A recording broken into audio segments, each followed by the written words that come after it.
Hi மக்களே, எல்லோருக்கும் இனிய தை பொங்கல், மாட்டு பொங்கல் நல்வாழ்த்துக்கள். இன்னைக்கு என்ன டாபிக்னா, ஆணையும் பெண்ணையும் கடவுள் எதற்கு படைச்சான்னு தெரியுமா? முதல்ல ஆண்கள் ஆண்கள் பெண்கள் இல்லாம இருக்க முடியாது. ஆனா பெண்கள் ஆண்கள் இல்லாம இருக்க முடியும்.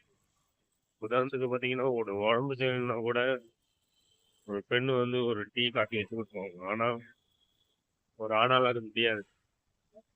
அவன் வேலைக்கு போயிட்டு வந்து அவனோட துணி துவைப்பானா, சமைச்சு சாப்பிடுவானா, என்ன பண்ணுவான் சொல்லுங்க? அதான் ஆணே பெண்ணையும் கடவுள் படைச்சா. ஆனா பெண் கடவுளுக்கு பொதுவான மனைவி, கடவுளுக்கு பொதுவானது. ஏன் சொல்றேன்னா, அம்மா மூலமா நம்ம வெளியே வரோம்.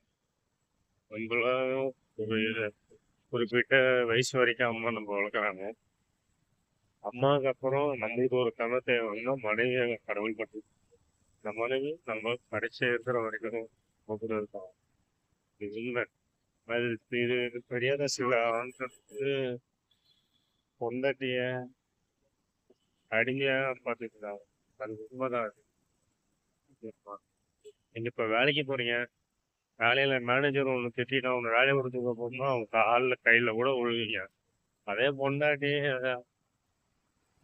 திட்டினானா, பொண்டாட்டி திட்டினானா அவளை கண்டு கூட மாட்டேன். அவன் கால் கையிலேயே விழுறீங்க, உங்க பொண்டாட்டி காலில் விழுந்தா என்னங்க அது தப்பா? கரெக்டா தான் இருக்கும். பொண்டாட்டி காலில் விழுந்தா மேனேஜர் திட்டான்னு சொல்லிட்டு 50 வருஷம் காலில் விழுந்தீங்க. அந்த வேலை வேணா இன்னொரு வேலை உங்களுக்கு கிடைக்கணும். பொண்டாட்டி அந்த மாதிரி கிடைக்குமா? சொல்லணும் இன்னொரு பொண்டாட்டின்னு. அதனால நம்ம என்ன தப்பு பண்ணாலும் பொண்டாட்டி காலில் சொல்றது கூட எந்த தப்பும் இல்லைன்னு நான் சொல்றேன். முதல் டைம்ல